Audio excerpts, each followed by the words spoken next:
నమస్తే, నేను మీ Kishore. Welcome to సత్యాగ్రహి.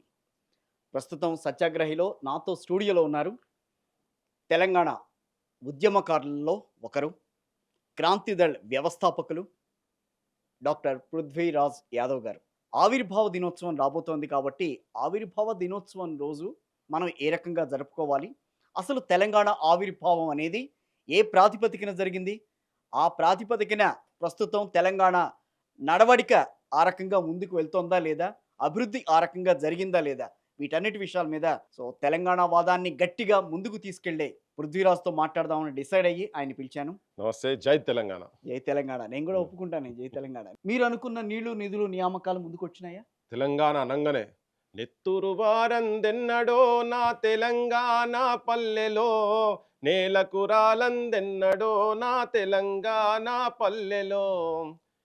Telangana అంటేనే ఒక రక్తపాతం, త్యాగాలకు అడ్రస్ భారతదేశంలో ఇక్కడ ఉందంటే అవ్వల స్థానంలో ప్రధానంగా వచ్చేది.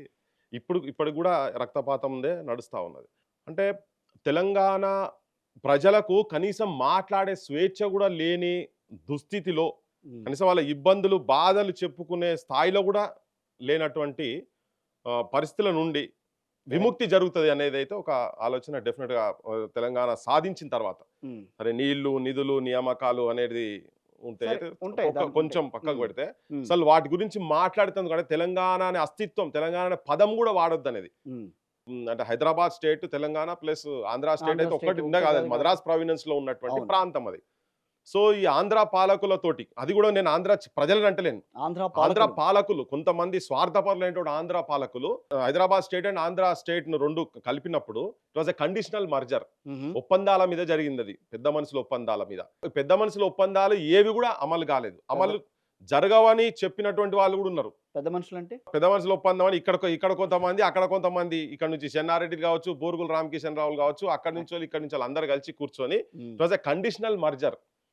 ఈ కండిషనర్ మర్జర్ కూడా కొనసాగదు, అక్కడ వాళ్ళకు ఇక్కడ వాళ్ళకు పొసగదు అని చెప్పని ఇక్కడ సాహిత్యం కూడా వచ్చింది. ముచ్చట గారు రాసిండ్రు కూడా, రాసిండ్రు. దాంట్లో భాష ఒకటి ఉంటేమి బ్రతుకు ఒకటి ఉండాలి, గోంగూర పచ్చడిని కోరదోయి మన జీవ, కాళ్ళు చెప్పులు లేక కదలో అడుగైనా నిండు దుస్తులు లేక ఉండలేమోయి మనము అని.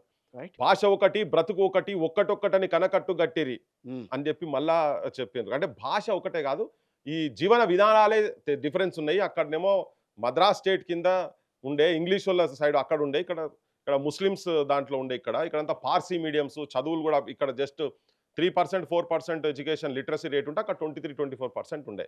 సో దాని నుంచి ఎక్కడో ఇబ్బందులు జరుగుతాయి అనేది ఫస్ట్ నుంచి ఉండే. అయితే వచ్చిన తర్వాత, తెలంగాణ వచ్చిన తర్వాత నిజం కూడా మార్పులు జరుగుతాయేమో అని అనుకున్నారు. కలిసినాక కూడా నిజం కూడా మంచిగా పెద్దన్న పాత్ర పోషిస్తారు అని అనుకున్నారు తెలంగాణ ప్రజలు. కానీ నాయకులు మోసం చేశారు, నాయకులు కాంట్రాక్టర్లు అయినరు, నాయకులు పైసలు సంపాదించే కేంద్రాలు, ఇండస్ట్రీలు తయారు చేసింది. ఒకటి ఉద్యమ తెలంగాణ వేరు, రాజకీయ తెలంగాణ వేరు. అది మీరు ఎందుకు గుర్తించలేకపోయారు? ఉద్యమ తెలంగాణ రాజకీయం లేనిది ఏం లేదు కదా, రాజకీయంతో కదా జరిగేది. అయితే ఉద్యమాలతో వచ్చినటువంటి నాయకత్వం గనుక నిజంగా కూడా రాజకీయ క్షేత్రంలోకి వచ్చిన తర్వాత ఎమ్మెల్యేలు, ఎంపీలు, మంత్రులు, ముఖ్యమంత్రులు కనుక అయ్యేది ఉంటే దాని ఆలోచన డిఫరెంట్ ఉంటుండే. అమలు జరిగినప్పుడు ఓపెన్ కాస్ట్లకు వ్యతిరేక ఉద్యమాలకెళ్ళి వచ్చినటువంటి వాళ్ళు, ఆ బతుకులు, నా ప్రాంతము, నా బొగ్గుబాయిలు మొత్తం నాశనం అయిపోతున్నాయి, ఇక్కడ ఓపెన్ కాస్ట్లతోటి భూమిని మొత్తం పుండు చేసేసి శాశ్వత భూకంప పీడిత ప్రాంతంగా నా తెలంగాణను తయారు చేస్తున్నారనే కనుక ఆ భావన లోపటుండి ఆ ప్రజల గురించి పనిచేసిన చేతులలో కనుక ఎమ్మెల్యేలో, ఎంపీలో కనుక అయ్యేది ఉంటే, ఆ బాధ తెలిసినోడు కనుక, బాధితుల చేతుల్లో నాయకత్వం కనుక, అది ఇక్కడ అసెంబ్లీలో కనుక, పార్లమెంట్లో పోతే వాళ్ళకి ఆ వాయిస్ ఉంటుండే. కానీ అక్కడ ఆ బొగ్గును దందా చేసి పైసలు సంపాదించుకోవాలనే ఆలోచనతో ఉన్నటువంటి వ్యక్తులు, అది ఈ ప్రాంతమైనా కావచ్చు, వేరే ప్రాంతమైనా కావచ్చు, అటువంటి వాళ్ళు వచ్చి గద్దెల మీదకి ఎక్కే వరకు వాళ్ళు ఎంతసేపు ఈ సమస్యలను పైసలు ఎట్లా మార్చుకోవాలనే ఆలోచన ఉన్నటువంటి బ్రోకరిజం చేసి పైసలు సంపాదించుకున్న వాళ్ళే రాజకీయ నాయకత్వంలోకి వచ్చారు. వాళ్ళ చేతులలో లేదు కాబట్టే ఇవాళ ఇబ్బందులు. ఉద్యమకారులు రాజకీయాల్లోకి రాలేదా? వచ్చారు కదా, వాళ్ళు కూడా వాళ్ళకి తగినట్టుగా సూచనలు సలహాలు అందించారు కదా, వాళ్ళు కూడా పాలన చేసిన వాళ్లే కదా. ఎందుకని ఆవిర్భావం తర్వాత ఎందుకని తెలంగాణ వెనక్కి వెడుతోందా, ముందుకెళ్తుందా అంటే ఏం చెప్తారు? నాకు ఒక 4 పేర్లు చెప్పండి ఉద్యమకారులు రాజకీయ దాంట్లోకి వచ్చి. చంద్రశేఖరరావు గారి ప్రతాపం చెప్పండి. చంద్రశేఖరరావు, కోదండరామ్ గారు ఉన్నారు, చెప్పండి. ఓకేనా? ఆయన ఒప్పుకుంటారా మీరు? నేను చెప్తా. జయశంకర్ గారు ఉన్నారు, ఆయన సరే, ఆయన రాజకీయాల్లోకి వచ్చిన తర్వాత ఆయనకి పదవి ఇచ్చిందా లేదా అన్నది మనం పక్కన పెడదాం. కానీ తెలంగాణ ఆవిర్భావం ఏ రకం కోసం, దేనికోసం అయితే ఏర్పడిందో దాన్ని ముందుకు తీసుకెళ్ళడానికే ఉద్యమకారులు ప్రయత్నించారు కానీ దాన్ని అణిచేసే ప్రయత్నం ఎక్కడ జరగలేదని నేను అనుకుంటున్నాను ఒక చిన్న ఉదాహరణ చెప్తాను నేను మీకు. ఉమ్. మీరు స్టార్టింగ్ తీసుకున్నప్పుడే చెప్పిర్రు నీళ్లు నిధులు నియామకాలు అని చెప్పిండ్రు. అవును వాస్తవం కూడా నియామకాల దగ్గర నుంచే జరిగింది ఇది. అవును నాన్ ముల్కీ గో బ్యాక్ అవును 52లో, ghair mulki non mulki go back 1952 1952లో అవును 1952లో ముచ్చట సత్యనారాయణ గారు కొంతమంది కలిసి స్టార్ట్ చేసినటువంటి మూవ్మెంట్. అక్కడ ఉద్యోగాల పంచాయతీ. ఇక్కడ నుంచి ఉత్తర హిందుస్థాన్కి వెళ్ళి వచ్చిన వాళ్ళు, ఇక్కడ ఆంధ్ర నుంచి చదువుకున్న వాళ్ళు వచ్చిన వాళ్ళు ఇక్కడ ఉద్యోగాల మీద కబ్జా చేసేందుకు వచ్చిందనే కాడనే అక్కడి నుంచి మొదలైంది. ఓకే. జివో 36 610 జివో 610 రామారావు వచ్చిన తర్వాత అవును 610 జివో గిర్గిలాని కమిషన్, అవును ఆ కమిషన్ రిపోర్ట్లు కూడా ఏవి కూడా అమలు జరగలేదు. తర్వాత ఉద్యోగస్తులు మొదలుపెట్టినటువంటి ఉద్యమమే 1968లో 69లో వచ్చిన మూమెంట్. దాని తర్వాత అది ఒక పెద్ద మహా ఉద్యమంగా స్టార్ట్ అయింది. 369 మంది చనిపోయారు. సో తర్వాత మీరు అంటున్నటువంటి 2001 తర్వాత వచ్చినటువంటిది కూడా ఉమ్. ఒక రాజకీయ నిరుద్యోగి తరఫుకెళ్ళి వచ్చినట్టుగానే భావించినాం. మేము అప్పుడైతే అనుకున్నాం ఏంటంటే, అంటే మంత్రి పదవి ఇవ్వలేదు కాబట్టి వచ్చింది కేసీఆర్. ఉమ్. అది చాలా స్పష్టం. తెలంగాణలో తిరుగుతున్నట్టు విస్తృతంగా చాలా మందికి ఒక రాజకీయ పరమైనటువంటి నాయకత్వం రావాలి తెలంగాణకి. ఎందుకంటే విపరీతమైన పోలీస్ రిప్రెషన్ ఉండే. అవును మీకు అసెంబ్లీలో కూడా తెలంగాణ పదాన్ని వాడనీయలే కదా చంద్రబాబు వీళ్ళంతా. మాట్లాడినందుకే ఒక కానిస్టేబుల్ కూడా సస్పెండ్ చేశారు జస్ట్ జై తెలంగాణ అన్నందుకు అన్నందుకు జై తెలంగాణ అన్నందుకు సస్పెండ్ చేసిన. అంటే అటువంటి సిచ్యువేషన్ లో ఉన్నప్పుడు ఒక రాజకీయ పరమైనటువంటి ప్రత్యామ్నాయం కావాలనేది ఉండే. ఇప్పుడు తెలంగాణ అనంగానే వీడి నక్సలైట్లతో సంబంధాలు ఉన్నాయి అనే కాడి తీసుకుపోయేది. మా ఇంటి మీద కూడా రేడ్ అయింది. మా నాన్న ఒక మాజీ మంత్రి, మా నాన్న సర్పంచ్ ఉండే సమితి. అక్కడ అంటే మా మీదనే ఇంత రిప్రెషన్ ఉంటే మామూలుగా క్షేత్రస్థాయిలో కింద తిరిగేటోళ్ళ మీద ఎంత రిప్రెషన్ ఉంటుంది. తెలంగాణ ఉద్యమం తిరిగిందంటే ఇప్పుడు బెల్లెళ్తా ఎందుకు చంపిండ్రు? లొల్లి లొల్లి లొల్లి బుట్టే, తెలంగాణ లొల్లి బుట్టే, ఊరువాడ లొల్లి బుట్టే, పట్నాముల లొల్లి బుట్టే అని తెలంగాణ లొల్లిని తీసుకుపోయే క్రమంలో 17-18 ముక్కలు నరికిపించి గద్దర్ మీద కాల్పులు జరిపిండు. గద్దర్ మావోయిస్టు పీపుల్స్ వార్ ఉన్నప్పుడు కాదు, గద్దర్ అమ్మా తెలంగాణమా ఆకలి కేకల గానమా అని చెప్పని ఎప్పుడైతే మొదలు పెట్టిండో, తెలంగాణ ఆకలి కేకలు ఎప్పుడైతే మొదలు పెట్టిండో, దగాపడ్డ నా తెలంగాణము గుండె సప్పుడినుడో అనుకుంటా గుండె సప్పుడు వినిపిస్తుంటే ప్రమాదకరమైన వ్యక్తి, ఇది ఒక ఆటం బాంబు లేక బేల్తారు కావచ్చు వీళ్ళని చెప్పని కాల్పులు షూట్ చేసిండు, ఫైర్ చేసిండు గద్దర్ మీద. బుల్లెట్ పెట్టుకొని సచ్చేదాకా గద్దర్ అన్న కూడా ఉండే అట్లనే. సో అంటే ఎక్కడ తెలంగాణ వాయిస్ ఎక్కడ అంటే వాళ్ళకు సంబంధాలు ఉన్నాయని మొత్తం మటుమాయ 18 మందిని చంపారు భువనగిరిలో. కరుణాకర్ వాళ్ళ కుటుంబాన్ని మొత్తం నాశనం పట్టించారు. ఆ క్రమంలో ఒక రాజకీయ పరమైనటువంటి ప్రత్యామ్నాయం ఒకటి ఉంటే దాని కింద అంబ్రెలా కింద నీడలో ఉందామని చెప్పని అనుకునే ప్రయత్నం జరుగుతున్నప్పుడు కాంగ్రెస్ వాళ్ళు కూడా కొంతమంది ముంగటికి వచ్చినప్పుడు అందరు కలిసి సరే ఈయన చంద్రశేఖర్ రావు అనేట ఆయన లీడర్షిప్ అని అంటే ఈయన వచ్చుడే సమైక్య రాష్ట్రంలో ప్రత్యేక తెలంగాణ గురించి కొట్లాడుతున్నటువంటి వాళ్ళు సమైక్య రాష్ట్రంలో మంత్రులు ఎట్లుంటారు అంటే నీ కాజు పృథ్వీ అన్న ఒక్కటి తెలంగాణలో కేసీఆర్ అనే ఆయన ఉండకూడదా? తెలంగాణలో కేసీఆర్ తీసుకొచ్చింది అది తెలంగాణ కాదనే ఏంటి? కేసీఆర్ తెలంగాణ తీసుకొచ్చిందంటే ఏం బార్డర్లకి వెళ్ళి దొరికిన బిస్కెట్ అది పట్టుకొని జేబులో పట్టుకొని తీసుకొస్తేందుకు, లేకపోతే అంగుర పండ్లా, లేకపోతే కాశ్మీర్ లో దొరికేటి సేపులా కేసీఆర్ పట్టుకొచ్చిరని ఎట్లా చెప్తారు కిషోర్ గారు? మీరు అట్లా మాట్లాడితే no wrong, you are wrong. ఇది సుదీర్ఘంగా కొన్ని తరాల నుంచి వస్తున్నటువంటిది. ఒక మూడు తరాలు ఆల్మోస్ట్ 50 ఏళ్ల నుంచి నో కేసీఆర్ ప్రమేయం లేదు. అట్లా మీరు చెప్పేది ఉంటే 369 మంది 69లో చనిపోయిన వాళ్ళ చావును అవమానిస్తున్నట్టు మనం. 54లో కలపొద్దన్నప్పుడు విద్యార్థులు ఫైరింగ్ లో 8 మంది విద్యార్థులు చచ్చిపోయిన వాళ్ళని అవమానిస్తున్నట్టు. మొన్న 1200 మంది విద్యార్థి యువకులను మొన్న కానిస్టేబుల్ కిస్టే కావచ్చు, నోట్ల బట్ట పెట్టుకొని చనిపోయిన సువర్ణ కావచ్చు, ట్రైన్ అడ్డం పోయి ఛాతీని నిలబెట్టినట్టు సుమన్ కావచ్చు, కరుణాకర్లు కావచ్చు, మీద పెట్రోల్ పోసుకొని ధర్నా చేస్తున్నట్టు దగ్గరికి వెళ్ళి కూడా పోయి చచ్చిపోయినటువంటి వాళ్ళందరినీ త్యాగాలను అవమానిస్తున్నట్టయితే చాలా మంది జీవితాలు నాశనమైన దీంట్లో. సోనియా గాంధీ ప్రధానమంత్రిగా మన్మోహన్ సింగ్ కూడా ఇక్కడ హైదరాబాద్ లో వచ్చి ఎయిర్పోర్ట్ లో దిగి శంషాబాద్ నుంచి దిల్కుషా గెస్ట్ హౌస్ పోయే పరిస్థితి లేకుండే. జనం అంతా వ్యతిరేకతతో ఉండ్రి వీళ్ళు ఇస్తామని చెప్పిన తర్వాత కూడా. ఇందిరాగాంధీ కాడికెళ్ళి జరుగుతూనే ఉన్నది మోసం, కాంగ్రెస్ చేస్తూనే ఉంది కదా. మీరు ఇటువంటి ఏమైనా చేస్తే మాత్రము మీరు మూల్యం చెల్లించుకోవాల్సి వస్తుంది. అంటే అత్తను బొడగొట్టుకొని భర్తను బొడగొట్టుకున్న ఆమె ఇటువంటి కొన్ని చాలా జరిగినాయి. దాని ఇంకా చాలా స్టోరీస్ ఉన్నాయి. ఎందుకంత వ్యతిరేకిస్తున్నారు ఆయన? నేను ఫ్యాక్ట్స్ మాట్లాడుతున్నా. వాళ్ళు ఏ పదవి ఏ అలంకారం లేకుండా సమైక్య రాష్ట్రంలో మంత్రులు కాకపోయేది ఉంటే ఇలా నేను మాట్లాడకపోయేటోని. 10 ఏళ్ల పాటు పరిపాలించిన ప్రభుత్వాన్ని దించేశారు బానే. ఇప్పుడు తెలంగాణ బాగుందా? లేదు, ఏం మారలేదు. పెద్ద మార్పులు ఏం లేవు తెలంగాణలో. ఎందుకంటే నేను అదే చెప్పిన, ఉద్యమకారుల చేతులలో ఉంటాయి. ఇప్పుడు కాదని అనుకున్నారు, ఇంకొకళ్ళ చేతిలో పెట్టారు. మా ప్రత్యామ్నాయం ఉద్యమాల ద్వారా సాధించిన తెలంగాణ ఈ రోజు సాకారం అవుతుందా అంటే దానికన్నా చెప్పగలరా కరెక్ట్గా ఆన్సర్? లేదు బా, మేము కూడా ఇప్పటికి కూడా అవమానపడుతున్నాం. నేనేదైతే స్టార్టింగ్ ఏదైతే చేసిందో, ఇప్పుడు శవాలై ఊరేగుతున్నారమ్మా, రైతన్నలు నరిసేళ్లలో సమాధులైనరమ్మా కూలలను అటు కూడా చేరినాము. ఇప్పుడు యువకులు విద్యార్థులు ఇప్పటికి కూడా చచ్చిపోతున్నారు కదా ఎగ్జామ్ లేక. ఇప్పుడు ఈయన వచ్చినాక పచ్చి అబద్ధాలు మాట్లాడుతున్నారు ఇప్పుడు ఉన్నోళ్ళు కూడా. అయితే వీళ్ళకి ఏంటంటే తెలంగాణ అనే ఫీలింగ్ వీళ్ళ లోపట లేదు. అది నాలుకలకు మటుకు మాట్లాడేందుకు వాళ్ళ రాజకీయ అవసరాల గురించి అది మాట్లాడకుండా ఇలా బతుకుదేరు. అది తెలంగాణ పదం వాడకుంటే తెలంగాణలో తిరగలేం కాబట్టి వీళ్ళు మాట్లాడుతారు గడికోసారి తెలంగాణ అని. రెండు కళ్ళ సిద్ధాంతము చంద్రబాబు ఒళ్ళే కూర్చొని లాలిపాటలు జోలపాటలు నేర్చుకున్న ఆయన ముఖ్యమంత్రి అయి కూర్చున్నాడు. మాకు కూడా హోప్ ఉండే. వీరాజ్ ఒక్కడే మాట్లాడుతున్నాడు ఇప్పుడు రేవంత్ రెడ్డి రావటం ఇష్టం లేదు అని చెప్పి. కానీ మొన్న ఎన్నికల్లో అందరూ కూడా రేవంత్ కావాలనే కదా ఓటేసింది. రేవంత్ గురించి చేయలేదు. నేను ఇంకోటి కిషోర్ గారు రేవంత్ అనేవాడే కదా ముఖ్యమంత్రి. నేను చెప్పేది రేవంత్ గారి గురించి కాదు.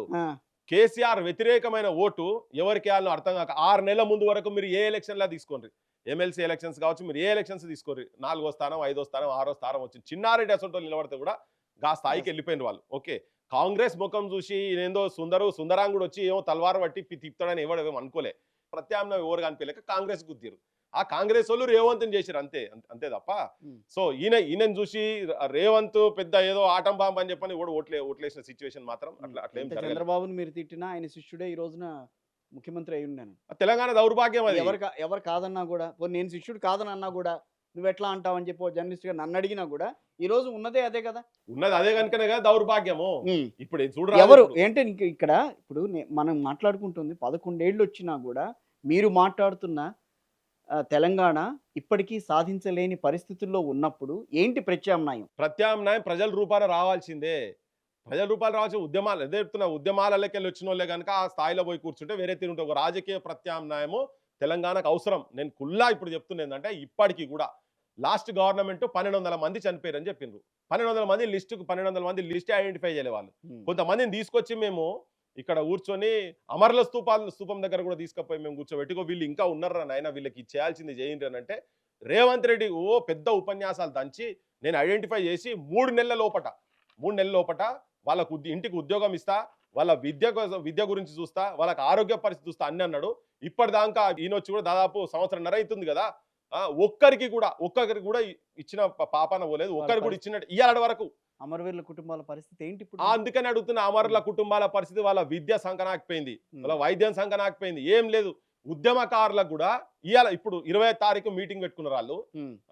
ఉద్యమకారులకు కూడా 250 గజాలు ఇస్తాం మేము అని చెప్పారు. టైం పెట్టుకున్నారు వాళ్ళు 3 నెలల లోపల ఇస్తామని. ఇప్పటిదాకా కనీసం కమిటీ వేసి వాళ్ళని ఐడెంటిఫై చేసిన పాపన పోలే కదా. నా తెలంగాణ కళాకారులకు ఇప్పటికీ ప్రభుత్వం వచ్చినాక కూడా చూస్తలేదు. పృథ్వీ గారు, రాజకీయం లేకుండా తెలంగాణ సాధించగలిగేవారా? ఉద్యమాలతోనే తెలంగాణ వచ్చింది. రాజకీయంతో తెలంగాణ వచ్చిందంటే వాళ్ళు ఎమ్మెల్యేలు ఎక్కువ ఉండే, ఆంధ్రాకు తెలంగాణకు ఎమ్మెల్యేలు తక్కువ ఉండే. ఇది రాజకీయంతో రాలేదు, ఉద్యమాలతో వచ్చింది తెలంగాణ. ఇచ్చారు కానీ రాజకీయం లేని ప్రభుత్వాలు ఎక్కడన్నా ఉన్నాయా? రాజకీయం ఉద్యమాలతో ఏర్పడిన ప్రభుత్వాలు భారతదేశ చరిత్రలో ఎక్కడన్నా ఉన్నాయా? ఎందుకు ఇప్పుడు ఉస్మానియా యూనివర్సిటీకి రేవంత్ రెడ్డి అంటే ఆయన అసలు తెలంగాణకే సంబంధం లేదు, ఉద్యమాలకే సంబంధం లేదు. 2016లో ఎవడో ఒకరు ఆయన టీడీపీలు తీసుకొచ్చి మా వాళ్ళు యూనివర్సిటీలో జేఏసీ పిల్లలు మిస్టేక్ చేసి ఇప్పుడు రియలైజ్ అయి చెప్తున్నారు అన్నా మాతో పొరపాటు అయిపోయింది. నువ్వు తెలంగాణ అననోని నువ్వు తీసుకొచ్చి నువ్వు ఉస్మానియా యూనివర్సిటీలో తీసుకొచ్చి నువ్వు ఎత్తుకొని ఊరేగినావు కదా, అప్పుడే అయిపోయింది. ఇంత మాట్లాడుతున్నారు. ఏ రోజన్నా ముఖ్యమంత్రి రేవంత్ రెడ్డి నోటిన మీరు ఏమన్నా జై తెలంగాణ అన్న మాట విన్నారా? అంటాడు ఆయన, అవసరం ఉన్నప్పుడు అంటాడు. ఆయన అంటాడు. చంద్రబాబు దగ్గర ఉన్నప్పుడు అన్ననే బయట పోయి అంటారు, లోపలికి వచ్చి ఇదే పని చేస్తా అని అనేటోళ్ళు వీళ్ళంతా. వీళ్ళంతా ఇంటి దొంగలు బై సాబ్. నేను కిషోర్ బై క్లియర్ గా చెప్తున్నా, ఇంటి దొంగలు. నిజంగా ఆయన కనుక అయ్యాల కొంతమంది అనొచ్చు, అరే ఆయన కూడా అప్పుడు అన్నాడు కదా అని. నువ్వు ఏ క్యాంపులో ఉండి అంటున్నావు, ఏ కొంపలో ఉండి మాట్లాడుతున్నావు, ఏ మందలో ఉండి చెప్తున్నావు అనేది ఇంపార్టెంట్. నువ్వు చంద్రబాబు వెంబడి ఉండి నేను తెలంగాణ గురించి మాట్లాడినా అంటే నమ్మేంత పిచ్చోళ్ళు ఎవరు లేరు ఇక్కడ. సో అయితే అనివార్యంగా చంద్రబాబు కూడా ఆ రోజున తెలంగాణ ఇవ్వడానికి నేను సుముఖం అన్ని మాటలు వీళ్ళందరూ మాట్లాడతారు, ముఖస్తుతిగా ముంగట అందరూ మాట్లాడిండ్రు. మాట్లాడేందుకు అందరూ మాట్లాడతారు. ఇచ్చేటప్పుడు ఇస్తారు, అన్ని ఇస్తారు, వెనకకెళ్ళి చేసేటి అన్ని చేస్తారు. వెనకకెళ్ళి అన్ని చేసేటి అన్ని చేసిరు కదా, ఇక్కడ మొత్తం విధ్వంసం చేసిరు కదా. ఎందుకు గద్దార్ మీద కాల్పులు ఎందుకు జరిగినాయి, ఎందుకు బెల్లి లలితను చంపినరు, ఎందుకు ముక్కలు చేసిండ్రు, ఏ గవర్నమెంట్లు జరిగినాయి అవి? తెలంగాణ అన్నందుకే కదా జరిగినాయి అవి. నువ్వే కదా జనసభలో ఎంతమంది తీసుకుపోయి బొక్కల వారేసినావు, మా సొంటల ఇళ్ల మీద కూడా రేడ్లు చెప్పించినావు కదా. చంద్రబాబు తెలంగాణ 2 కన్నులు కాదు, తెలంగాణకు అసలు కన్ను 3వ కన్ను చంద్రబాబుది వేరేది ఉన్నది. ఆ కన్నే యాంటీ తెలంగాణ కన్ను ముంగట చూపించేదాన్ని ఒకటి. కానీ అవన్నీ అయిపోయినాయి, అదంతా కథం అయిపోయింది, ఇక్కడికి వెళ్ళి పంపించేసినాం. అయితే ఇప్పుడు ఇక్కడ జరుగుతున్నది ఏంటంటే తన ఆలోచన విధానంతో ఉన్నటువంటి వాళ్ళు, ఇదర్ రాజశేఖర రెడ్డి ఆలోచన విధానం కావచ్చు, చంద్రబాబు ఆలోచన విధానం కావచ్చు, ఇటువంటి వాళ్ళే ఇక్కడ గద్దెలకు అందలం ఎక్కిరు కాబట్టి ఇయ్యాలటి వరకు కూడా 369 మందిని, పిల్లలను, యువకులను నిర్దాక్షణ్యంగా కాళ్ళు చంపినటువంటి కాసు బ్రహ్మానందరెడ్డి విగ్రహం చుట్టూ ఇయ్యాలటి వరకు కూడా ప్రదక్షిణం చేస్తున్నాం. ఇజ్జతి లేకుండా, సిగ్గు లేకుండా ఈ రాజకీయ వ్యవస్థ, తెలంగాణ రాజకీయ వ్యవస్థ ఇంత దుర్మార్గంగా ఉన్నది కాబట్టినే కాసు బ్రహ్మానందరెడ్డి పార్క్ చుట్టూ రోజు పొద్దుగాలు లేస్తే ఏదో ఒక మంత్రి, 10 మంది మంత్రుల దాని చుట్టూ చక్కర్లు కొడుతుంటారు, ప్రదక్షిణ చేస్తుంటారు. గుడిలోకి పోతే ఎట్లయితే గుడిల చుట్టూ ప్రదక్షిణ చేస్తామో, శివుని చుట్టూ, శంకరుని చుట్టూ, అందరి చుట్టూ, ఏది కృష్ణుని చుట్టూ చేస్తామో అట్లా ఆంజనేయుని చుట్టూ తిరుగుతామో అట్లా ఈయన చుట్టూ తిరగాల్సి వస్తున్నది. కనీసం ఆ విగ్రహం కూడా తీయలేనంత మానసిక దరిద్రమైన స్థితిలో తెలంగాణ రాజకీయ నాయకత్వం ఉంది కాబట్టినే సిగ్గుపడుతున్నాం. ఇలా రాజీవ్ గాంధీ విగ్రహం తీసుకొచ్చి నా తెలంగాణ అమరుల ముంగట తీసుకొచ్చి పెట్టిండు కదా, అది కూడా ఇన్సల్టింగ్. నా తెలంగాణ అడ్మినిస్ట్రేటివ్ హబ్ ఏదైతే సెక్రటేరియట్ ఉందో దానికున్న అమర్ల చిహ్నం మధ్యలో తీసుకొచ్చి రాజీవ్ గాంధీకి తెలంగాణకి ఏం సంబంధం అబ్బా, నాకు సంబంధం అయితే లేదు, నాకు అర్థమైతే లేదు. ఆయన విగ్రహం తీసుకొచ్చి అక్కడెక్కడ పెడతారు? నా తెలంగాణ తల్లి విగ్రహం ముంగట నువ్వు ఎట్లా పెడతావు? అమర్లది ఇంకేమైనా ఉంటే పెట్టు, లేదా మొత్తం వరుస పెట్టి అమర్ల విగ్రహాలు పెట్టు, ఎవరెవరు పెడతావు పెట్టు, 69లో చనిపోయినటువంటి వాళ్ళే పెట్టు, వాళ్ళ చిహ్నం ఇంకేదో ఉంటే అదన్న పెట్టు, ఒక విద్యార్థిది మొత్తం ఇట్లా పోరాట రూపం తీసుకొచ్చి అదన్న పెట్టు. రాజీవ్ గాంధీకి తెలంగాణకి ఏం సంబంధం? అందుకే ఇటువంటి దుర్మార్గులు, రాజకీయ బ్రోకర్లు వీళ్ళంతా. మొన్నటిదాకా సోనియా గాంధీని అవ్వనక్కని తిట్టిండు, ఇలా ముఖ్యమంత్రి అండి, ఇలా ఆయన ఇంకెవరినైనా తిట్టగలుగుతాడు ఆయన. అందుకనే చెప్తున్నా, ఉద్యమకారుల చేతులలో నాయకత్వం, తెలంగాణ నాయకత్వం లేదు కాబట్టే ఇవాళ ఉద్యమకారులు తెలంగాణ గురించి తిరిగిన వాళ్ళు కనీసం ఆరోగ్యాలను చూపించు మంచిగా చెప్పిర్రు నాయన అని చెప్పి మొత్తుకుంటుంటే పట్టించుకున్న పాపనమో లేదు. మీకు ఉదాహరణ చెప్తా, చాలా మంది నిన్న మొన్న జరిగింది. సాక లైలమ్మ మనవడు ఈ తెలంగాణ రాష్ట్రంలో వైద్యం అందియలేక నేను వారం రోజుల ముందు పోయి మొత్తుకున్న, అక్కడ పోయి మొత్తుకుంటే కూడా ముఖ్యమంత్రి పట్టించుకోలేదు, లోకల్ ఎమ్మెల్యే పట్టించుకోలేదు. కేవలం ఒక్కసారి ఒక టెలిఫోన్ కాల్ చేస్తే ఏదో ఒక హాస్పిటల్లో వైద్యం అందుతుండే. వారం తర్వాత చనిపోయింది ఆయన. చచ్చిపోయిన తర్వాత ప్రభుత్వం వాళ్ళు వచ్చి 10,000 రూపాయలు తీసుకొచ్చి సాగు ఖర్చులు తీసుకొచ్చారు. ఇంత దుస్థితులు ఉన్నాం. అందుకే ఇలా ఆవేశం, పృథ్వీరాజ్ అంటే ఆవేశంగా మాట్లాడతారు. ఆవేశం కాదు, లోపల ఇట్స్ అ బర్నింగ్, నాకు లోపల కాలుతున్నది. నా తెలంగాణ వచ్చినాక కూడా నా సాకలైన మనవాన్ని కనీసం వైద్యం ఇయ్యలేనటువంటి దుస్థితి ముఖ్యమంత్రికి తెలుసు, ముఖ్యమంత్రికి తెలుసు, రేవంత్ రెడ్డికి తెలుసు. ఆ మనవాన్ని తీసుకొచ్చి ఎలక్షన్స్ ముంగట ఈయన ఇంట్లోకి కూర్చోబెట్టుకొని పెద్ద పెద్ద మాటలు, ఊకదుంపుడు ఉపన్యాసాలు అద్భుతంగా ఇచ్చిండి. కానీ ఆ వైద్యం మంచి లేదు. నేను మొదటి రోజు అనుకున్న తీసుకొచ్చి అంబులెన్స్ తీసుకొచ్చి ముఖ్యమంత్రి ఇంటికాడ పెడదామని, కానీ వీళ్ళిద్దరి మధ్యలో ఏదో ఉన్నట్టున్నది, అందుకనే తీసుకొచ్చి పెట్టిన అనుకుంటారని నేను ఫస్ట్ మీడియా ముంగట చెప్పిన. అది బాగా సర్క్యులేట్ అయింది. ఒక్క టెలిఫోన్ కాల్ పోదా? ఒక చిన్న హాస్పిటల్లో వైద్యం ఇప్పేలని ఫాల్తూ ముఖ్యమంత్రి భయ్. నాకైతే చాలా అవమానంగా అనిపిస్తుంది నాకు. అంటే ఇటువంటి ఇష్యూస్ జరుగుతున్నాక కూడా ఇలా నిరుద్యోగులు కూడా, అమ్మాయిలు, పోలీసు వాళ్ళు, చిన్న ఒక అమ్మాయికి ఏది మొన్న చూసిరుగా మీరు అశోక్ నగర్ లో ధర్నాల కూర్చున్నందుకు పోలీసు వాళ్ళు అరెస్ట్ చేస్తే ఇంట్లో తీసుకుపోయి కూర్చోబెట్టి, సివిల్ సర్వీసెస్ కలెక్టర్ కావాల్సినటువంటి అమ్మాయి శవమై ఇంట్లో తేలింది.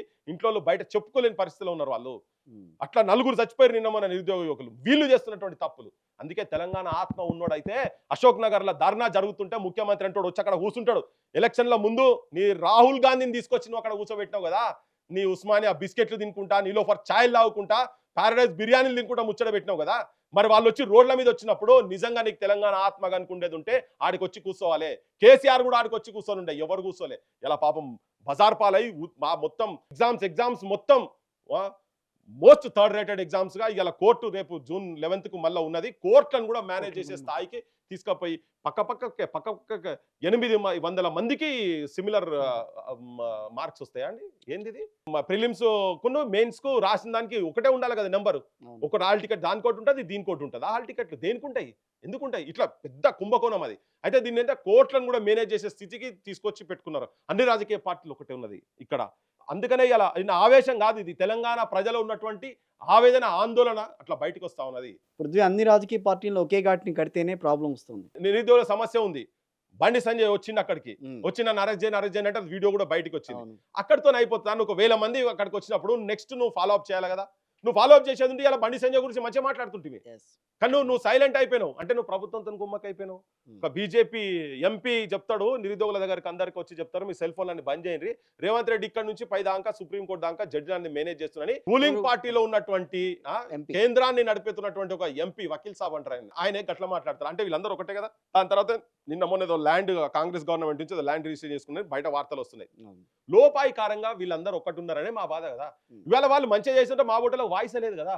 నేను కూడా మొత్తుకొని ఏం చెప్తున్నా, సర్పంచులు అండి, సర్పంచులు 600 కోట్ల రూపాయలు వాళ్ళకి అంతనే, ఆఫ్టర్ ఆల్ 600 కోట్ల రూపాయలు. నువ్వు ఇప్పుడు పెట్టి ఊరేగుతున్నారు కదా, మొత్తం మిస్ వరల్డ్ కాంపిటీషన్స్ ఏదో చేసి తిరుగుతున్న అమ్మాయిలందరినీ తిప్పుతారు కదా, గాళ్ళకి అయ్యే పైసలు కనుక ఇచ్చేదంటే ప్రతి ఊర్లోని ఫోటో పెట్టి దండం పెడతారు.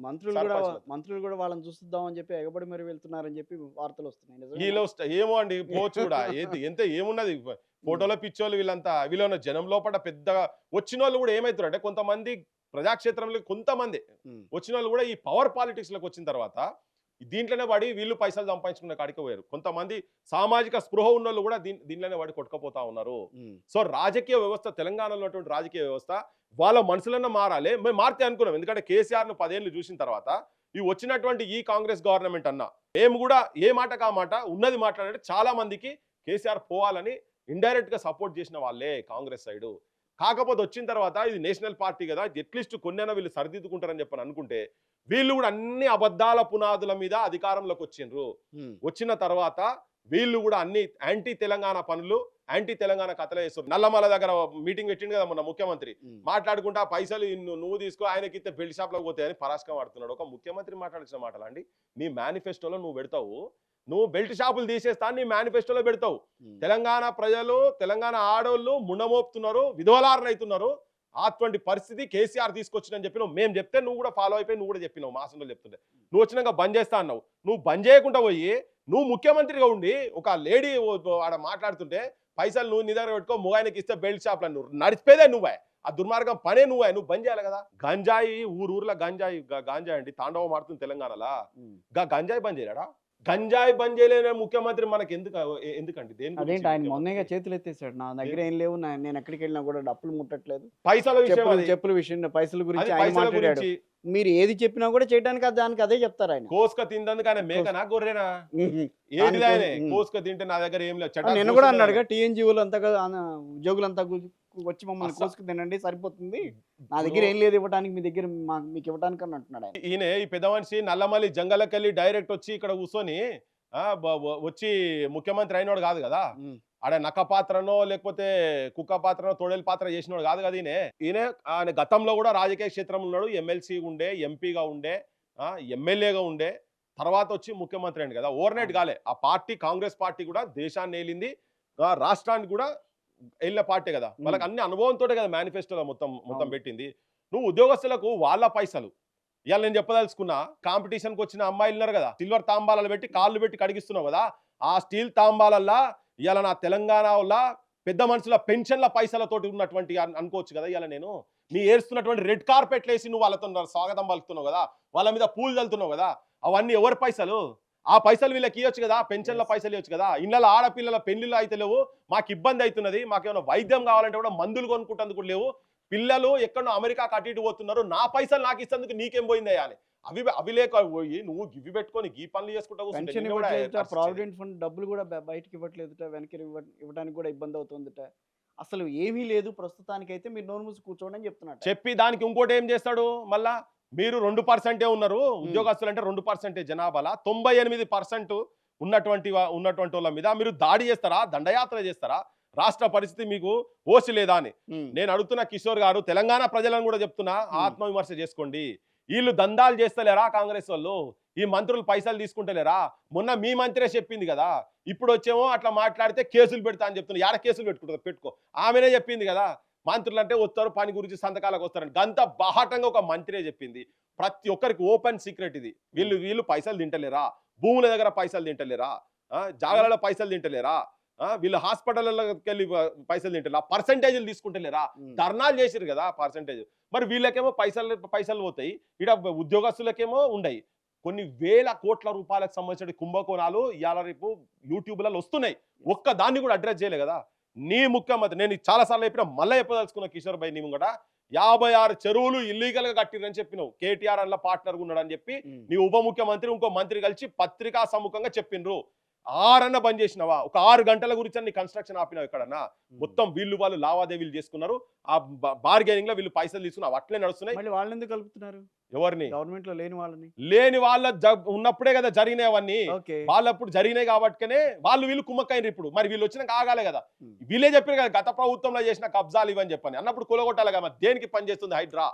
నీ హైడ్రా దేనికి పని చేస్తుంది? ఎవరిని కూలగొట్టినావు? ఎవరిని ఫామ్ హౌస్ కూలగొట్టినావు? మాటలు మామూలుగా మాట్లాడాయనే. ఓ ఇక ఉపన్యాసం దంచితే మొత్తం ఇక ఇంత ఇంత పోటుగాడే లేడన్నట్టు మాట్లాడుతుంటాడు. కానీ చేతలలో శూన్యం, చేతలలో శూన్యం. ఆ శూన్యం ఏంది? మిగతా అన్ని మంచిగానే ఉన్నాయి. మిగతా లావాదేవీలు పర్సెంటేజ్లు ఇవన్నీ నడుస్తూనే ఉన్నాయి.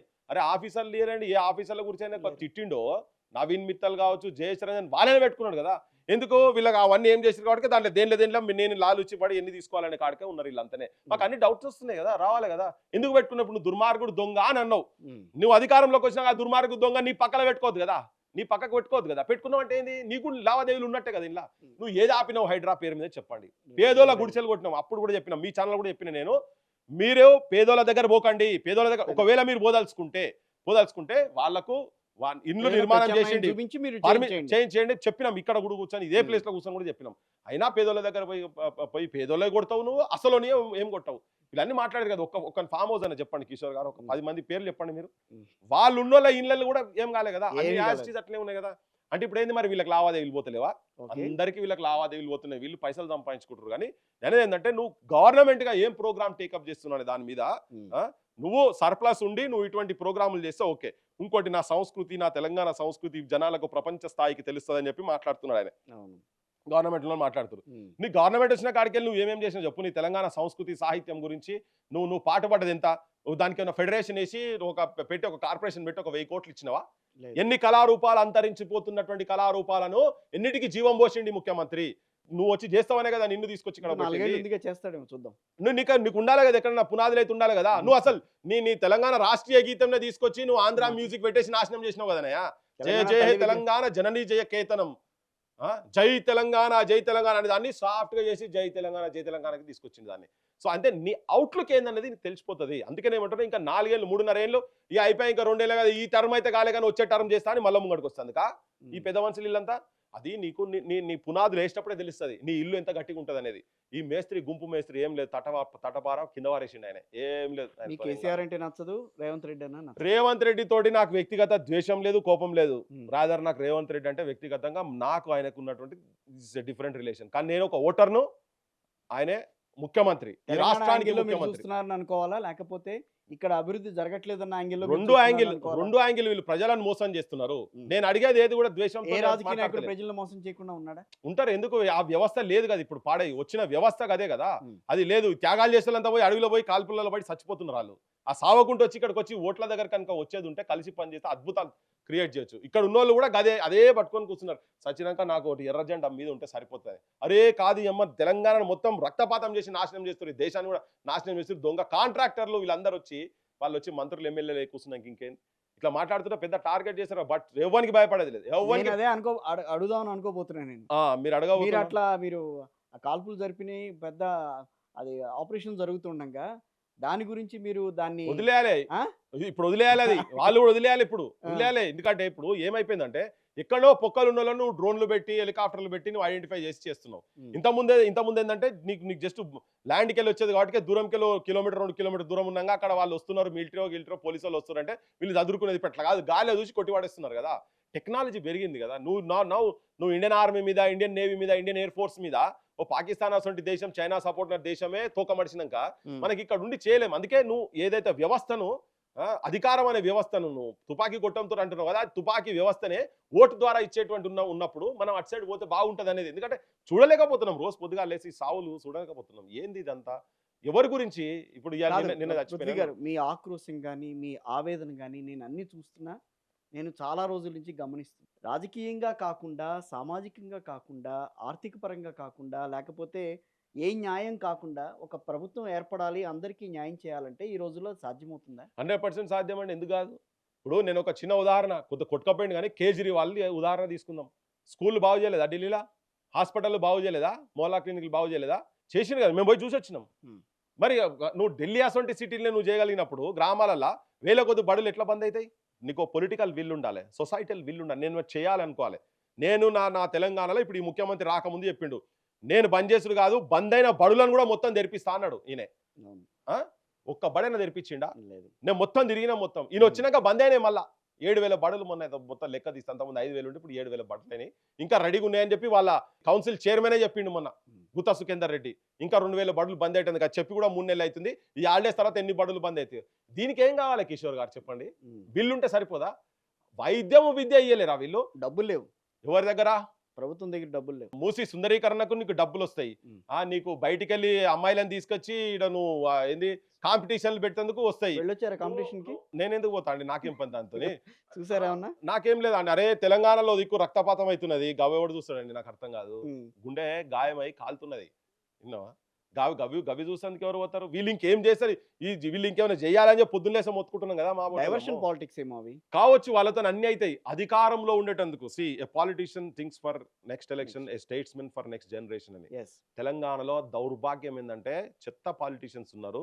నేను అందరినీ ఒకే ఘాట్ని కడుతున్నాను. నేను మొదటి నుంచి అదే నేను ఒకటినండి, నేను అందరిని ఒకే ఘాట్ని కట్టడమే నాకు నచ్చలేదంటే ఇప్పుడు నేను చెప్పినప్పుడు ఉదాహరణకు చెప్పిన మొన్న నిరుద్యోగులకు సంబంధించిన 10 ఏళ్ల పాటు తెలంగాణ ఆర్థిక వ్యవస్థని మనం చూస్తే గత 1.5 year తెలంగాణ ఆర్థికంగా ఏ రకంగా ఉందన్న పరిస్థితిని మనం బేరీజు వేసుకుంటే సర్ప్లస్ ఏం జరుగుతుంటాయి? అప్పుడు సర్ప్లస్ లో ఉన్న రాష్ట్రము సర్ప్లస్ రాష్ట్రం, తెలంగాణ ధనిక రాష్ట్రం ఏర్పడ్డప్పుడు 2014లో 2024 వరకు అదే పరిస్థితి ఉందా లేదా? ఒప్పుకుంటారా ఆ విషయంలో? అప్పుల పాలైంది. అవుతుంది. అవినీతి కాడికి పోయింది. దేశంలో ఉన్న అన్ని రాష్ట్రాలు అప్పులు లేకుండా అందరూ కూడా ధనిక రాష్ట్రంగా లేరు కదా. ఎవరు కూడా అప్పులు అనేవి అవుతాయి కాదనట్లే. కానీ ఇక్కడికి వచ్చేసరికి ఏమైంది? 16 నెలలుగా పాలన ఏ రకంగా నడిచింది? ప్రియారిటీస్ ఏంటి అనేది ఇంపార్టెంట్. నువ్వు అబద్ధాల పునాదుల మీద వచ్చింది వీళ్ళు స్కీములు పెట్టి ఒక 400 పైన వాగ్దానాలు చేసి జనానికి నేను ఇవిస్తాం అని చెప్పారు. నీకు వచ్చిన తర్వాత నీకు ఆ లైన్లనన్నా నీకు ఉండాలి కదా. ఇప్పుడు అమరుల కుటుంబాలకు సంబంధించి ఉన్నాయి. అమరుల కుటుంబాలను ఐడెంటిఫై చేసేందుకు నీకు దీనికి పైసలతో ఏం సంబంధం? లేదు కదా. 250 ఉన్నాయి, నువ్వు కమిటీ చేసి వీళ్ళకి మేము ఇయ్యదలుచుకున్నాం. భూమే కదా, భూమి అయితే సర్ప్లస్ ఉన్నదని చెప్పినావు కదా, వాళ్ళ చేతులలో బొచ్చడు ఉంది కదా. మరి వీళ్ళకు ఉద్యమకారులకు అన్ని ఇవ్వచ్చు కదా. ఉద్యోగాలు, గ్రూప్ 1 ఉద్యోగాలు నిజాయితీగా నువ్వు పరీక్షలు పెట్టి నిజాయితీగా చేయొచ్చు కదా. దాంట్లో నువ్వు మొత్తం తప్పుల తడక అయిపోయింది కదా. ఇప్పుడు అందరికి జనాలు మొత్తం ఇంతమంది ఎగ్జామ్ రాసినాడు, ఒక పిల్లగాడు ఏడ్చుకుంటా అట్లా నా తెలంగాణ అద్భుతంగా తయారైతే అనుకుంటే కుక్కలు చెప్పిన ఇస్తరాకైంది నా తెలంగాణ అని ఆవేదనతో ఏడుస్తున్నాడు. ఏంది సిలబస్, తెలుగు సిలబస్ మేమంతా చదువుకున్నది ఒకటైతే ఇప్పుడు నువ్వు తెలుగు అకాడమీకి ఇచ్చిన పుస్తకాలు కాదు, వికీపీడియాలో ఉన్నదే నీకు ఎగ్జామ్లో వస్తుంది అని చెప్పారంటే వికీపీడియా ఏందండి? దానికి ఏమైనా ఉంటుందా? అంటే అంత కనీసంగా బేసిక్స్ కూడా ఆలోచన లేనటువంటి విధానంలో వాళ్ళు కండక్ట్ చేస్తున్నారు. కాబట్టి వీటికి ఏమైతే చెప్పండి, వీటికి ఏంది? బడులు, ఎంత బడులు మొత్తం ఒక 10,000 కోట్ల రూపాయలు నువ్వు స్టార్టింగ్ ఫస్ట్ ఇయర్ కనుక ఇచ్చేది ఉంటే నీకు తెలంగాణలో ఒక 20% స్కూళ్ళు సెట్ అవు. టోటల్ ఒక 50,000 కోట్ల రూపాయలు పెడితే తెలంగాణలో కింది నుంచి మీ దాకా మొత్తం విద్యా వ్యవస్థ ఉచితంగా ఇవ్వచ్చు. అవి ఆల్రెడీ మేము తయారు చేసి పెట్టినాం మేమంతా. లాస్ట్ గవర్నమెంట్ కు ఈ వీళ్ళకి కూడా తీసుకుపోయి రిప్రజెంటేషన్స్ ఈ గాంధీ భవన్ లో తీసుకుపోయి కూడా మా వాళ్ళు తీసుకుపోయి ఇచ్చారు. గవర్నమెంట్ ఈ రకంగా రిప్రజెంటేషన్స్ ఇచ్చారు. లాస్ట్ గవర్నమెంట్ అన్ని రాజకీయ పార్టీలకు దానివల్ల ఏమైనా ఉపయోగం? ఏం లేదు, ఉపయోగం ఏం లేదు. మా వాళ్ళకి 1-2 ఉద్యోగాలు వచ్చినాయి. అలా ఇవి వచ్చినాక గవర్నమెంట్ లా వీళ్ళు కాంప్రమైజ్ అయిపోయి కొంతమంది ఉద్యోగం వస్తే మీరు కూడా కాంప్రమైజ్ అయ్యారు. నాకు ఉద్యోగం ఎందుకండి? గాలి ఇచ్చే ఉద్యోగం నాకెందుకు? నాకేం తక్కువైంది? నాకు గాలి ఇచ్చేది ఇచ్చేది ఉంటే చంద్రబాబు దగ్గర ఎమ్మెల్యే అవుతుంటే నాకేం తక్కువ? నాకు చదువు తక్కువనా? నాకు ఉద్యమాలు తక్కువనా? నాకు జనం తక్కువనా? నాకు పొలిటికల్ బ్యాక్గ్రౌండ్ తక్కువనా? కేసీఆర్ కన్నా సీనియర్ మా నాన్న. మా ఇంట్లో తెలంగాణ వాదం పుట్టింది, నాకేం తక్కువ అండి? కాంప్రమైజ్ అయితే ఇవాళ కూడా అయితే నాకు కావాల్సిన అవసరం లేదు. అయితే బరాబర్ ప్రజాక్షేత్రంలో పోతాం, కానీ మేము అనుకునే దాంట్లో కనీసం కొన్ని అన్నా నెరవేరే పరిస్థితి ఉండాలి కదా. ఇవాళ నేను ఏం చెప్తున్నా కిషోర్ గారు, ఈ బడిలో విద్యా వైద్యం నువ్వు ప్రాపర్ ఎవరు అడగారు నిన్ను వెరైటీ కూడా అన్ని తర్వాత బాడి మీద అందో. ఇవాళ చెప్తున్నాడు ఈ ముఖ్యమంత్రి పెద్ద మొగాయన కోటీశ్వర్లు అని చెప్తా, నేను వీళ్ళకు నా స్కీములు పైసలు తిన్నోళ్ళు ఉంటే సరిపోయి వాళ్ళు ఓట్లేస్తే సరిపోయి అని చెప్పి మాట్లాడుతున్నాడు కదా. 2,500 రూపాయలు వాళ్ళకి ఇస్తాను ఆడోళ్లకు. నువ్వు కోటీశ్వర సంగతి పక్కకు పెట్టి తర్వాత సంగతి 2,500 సంగతి ఏందో ఇయ్యారు అదే నెలకు. అది కూడా ఇస్తలేవు కదా, పింఛన్లు పెంచలేవు అని మొత్తుకుంటారు కదా. మరి నువ్వు ఇవన్నీలో పైసలు దేనికి పైసలు? ప్రతిదానికి పైసలు లేవంటే మరి మీకు ఎక్కడికెళ్ళి వస్తున్నాయి? నీ ఢిల్లీ దాకా ఎక్కడికెళ్ళి పంపుతున్నావు నువ్వు పైసలు? మీకు పర్సంటేజ్ ఎక్కడికెళ్ళి వస్తున్నాయి? నీ ఆలోచన విధానం ఏమున్నది? నువ్వు ఎటు సైడ్ తీసుకుపోతున్నావు? ఇలా రైతులు కళ్ళాల కాడ వర్షాలు పడి ఆగమై వడ్లు కొట్టుకోపోతున్నాయి. మొత్తం కళ్ళం నిండా గింజాలు ఉన్న రైతన్న, పల్లెం నిండా మెతుకులు లేవో రైతన్న అనేది నిన్ననే చూసాం. అట్లాంటి సిచ్యువేషన్స్ చూసినా కదా. ఇప్పుడు నువ్వు వచ్చిన తర్వాత అట్లీస్ట్ ఇప్పుడు ఆయన వచ్చి రైతు కేంద్రాలని పెట్టిండు కదా. నువ్వు గోడౌన్స్ అన్న కట్టి పండిన ధాన్యానన్నా సేఫ్ గా పెట్టలేని దుస్థితిలో ఇన్నేళ్ల తర్వాత భారత చరిత్రలో ఉన్న తర్వాత ఇంకెక్కడ నాకు అర్థం కాదు. వీళ్ళు వచ్చేమన్నా చేసిరా? ఏమీ లేదు. చెయ్యాలే కదా, అది చెయ్యాలనే మొత్తుకునేది. ఇంకెన్నాడు మా వాళ్ళంతా కొత్త జనరేషన్ మొత్తం సెల్ ఫోన్లలో పడిపోయినారు. యువతరం మొత్తం గాంజాయికి అలవాటైనరు, బెల్ట్ షాప్లకు పోయి సెల్ ఫోన్ల మీద మొత్తం టైం అంతా కథం క్లోజ్ అయిపోతున్నది. బడులు లేవు, చదువు లేదు. 100%లో 94% స్కిల్ సెట్ లేకుండా ఉన్నారని ఎన్నో కమిటీలు చెప్తున్నాయి కదా. ఏం చదువు చదివిస్తారు మీరు? ఇవాళ పేపర్లో చూసిన లేడీ మంత్రి చెప్తా ఉన్నది, నైతిక విలువలతో కూడినటువంటి నాణ్యమైన విద్య ఇవ్వాలని చెప్తున్నా. ఎవరు ఇవ్వాలి? కావాలంటుంది ఎవరు? ప్రభుత్వం ఉన్నోలే కదా జరిగేది. నువ్వు నైతిక విద్య అంటే ఎట్లకెళ్ళి వస్తుంది? వాస్తవమే ఇయ్యాలి, చెప్పేది కరెక్ట్. ఇల్లు ఖాళీ లిప్ సింపతి మాట్లాడటానికి, కానీ నువ్వు ప్రాక్టికల్ అమలు చేసేటువంటి స్థాయిలో నువ్వు ఉన్నావు కాబట్టి మీరు దాంట్లో ఏం స్టెప్స్ వేసుకుంటున్నారు అదే మాట్లాడుతున్నాం. ఇలా రాజకీయ వ్యవస్థ అంటున్నాం. అందరు కూడా ఇప్పుడు అందరు రాజకీయాలు ఒక 10 మంది ఎమ్మెల్యేలు చూపించండి. నా దగ్గర నాకు నా బడులు, నా గవర్నమెంట్ బడులు నాకు మంచిగా కావాలి, నేను తెలుగు రావాలని చెప్పి ఒక 10 మంది ఎమ్మెల్యేలను చూపించండి. ఎవరు చేస్తున్నారండి? ఉన్నాయి, బంద్ అవుతున్నాయి. నారాయణ శ్రీ చైతన్య కాలేజీలకు వ్యతిరేకంగా తెలంగాణ ఉద్యమం జరిగినప్పుడు మేము మొత్తుకున్నాం. పట్టణంలో కార్పొరేట్ కాలేజీలు అని మొత్తుకున్నాం. ఇలా పట్టణంలో కార్పొరేట్ కాలేజీలు పోయి గవర్నమెంట్ కాలేజీలు వస్తాయి అని చెప్పని అనుకునే స్థాయికి వెళ్ళి ఇలా మండలాలకు పోయి బడులు పెడుతున్నారండి. కాలేజీలు వదిలిపెట్టండి, స్కూల్ పెడుతున్నారు. నారాయణవాడు, శ్రీ చైతన్యవాడు దోపిడే కదా అది. ప్రతి కుటుంబానికి సగటుగా తెలంగాణలో ప్రతి కుటుంబానికి 15,000 రూపాయలు, ఇద్దరు పిల్లలుంటే 15 నుంచి 18,000 రూపాయలు ప్రతి నెల ఈ బడులకు పోతున్నాయి. అదే గవర్నమెంట్ కనుక ఇస్తే, ఇవాళ ఇంత అడ్వాన్స్డ్ టెక్నాలజీ వచ్చిన తర్వాత మీరు ఇది చేస్తున్నారు కదా. అసలు ఏం తెలియనప్పుడు గవర్నమెంట్ స్కూళ్ళలో పాఠాలు మంచిగా చెప్పారు కదా. నీకు ఇలా ఉట్టిగా ఏ స్కూల్లో, మా ఊర్లో మా ముచ్చర్ల బడిలో, జిల్లా పరిషత్ బడిలో ఎవరు ఏ సార్ కిషోర్ ఉన్నాడా, పృథ్వీరాజు ఉన్నాడా, ఏ సార్ ఏం సబ్జెక్ట్ చెప్తున్నా, ఎంత సబ్జెక్ట్ చెప్తున్నా అని ఈడ బటన్ కొడితే ఈ దాకా ఇన్ఫర్మేషన్ వస్తుంది కదా. ఇంత టెక్నాలజీ పెరిగిన తర్వాత నువ్వు ఎందుకు ఇంప్లిమెంట్ చేయలేకపోతావు? విల్ పవర్ లేదు వీళ్ళ దగ్గర. ఈ నారాయణలు, శ్రీ చైతన్యలు, యశోద హాస్పిటల్ కావచ్చు, పెద్ద పెద్ద అపోలో హాస్పిటల్ దగ్గర పాలిటిషియన్స్ పైసలు తీసుకుంటారు కాబట్టినే ఇలా ఒక ముఖ్యమంత్రి ఒక ప్రైవేట్ హాస్పిటల్ కు ఇనాగ్రేషన్ కు పోతాడు. మెడికేర్ వరంగల్ పోయి ఇటువంటి హాస్పిటల్ మొత్తం వృద్ధి చెందాలి, అన్ని దేశం మొత్తం స్ప్రెడ్ కావాలని చెప్పి నేను కోరుకున్నాను. అంటే దినం దోపిడీ చేసేందుకే కదా ప్రైవేట్ హాస్పిటల్ ఎందుకు ఉండాలి? ముఖ్యమంత్రి పోతారా? గవర్నమెంట్ హాస్పిటల్ వాళ్ళు చేయాల్సింది. అంటే వీళ్ళ విధానాలు ఏంటి అని ఇక్కడ నుంచి మొదలు పెడితే వరంగల్ దాకా ఫ్లెక్సీలు, హోర్డింగ్స్లు, ఏ ఊరికి పోయినా కానీ ఇక్కడికి వెళ్ళి వస్తాయి ఆ పైసలన్నీ వాళ్ళకు. అవన్నీ ప్రజలతోటే కదా. వానికి కాలు నొప్పి అయితే కాలు నొప్పి అంటే కన్ను వికేసిరని ఇక్కడ సాహిత్యం ఉండే అవి అట్లా చేసేందుకే కదా వీళ్ళు. అందుకే నేను ఏమంటున్నా, ఈ పాలిటిషియన్స్ ఇట్లున్నారు కాబట్టి మాట్లాడుతున్నాము, కానీ వీళ్ళు కూడా మార్పు జరగాలి. Thank you very much for coming to సత్యాగ్రహి. Thank you. జై తెలంగాణ, జోహార్ తెలంగాణ మన వీరులకు. Thank you.